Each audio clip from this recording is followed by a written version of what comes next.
your Made in Canada strategy in order to retain access to U.S. defense markets? Again, thank you for the question.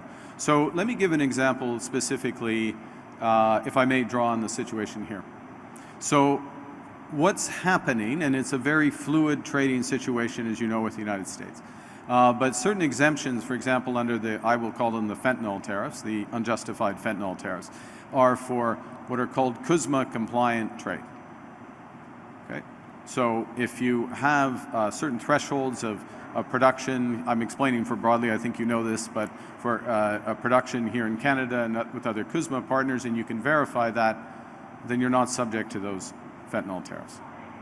That is an opportunity on which we can build in terms of the upcoming negotiation. And that's an opportunity that will integrate a Made in America and a Made in Canada defense procurement approach. But last point, if I may, which maybe should have been my first point. When you go into a negotiation, you have to know where you stand.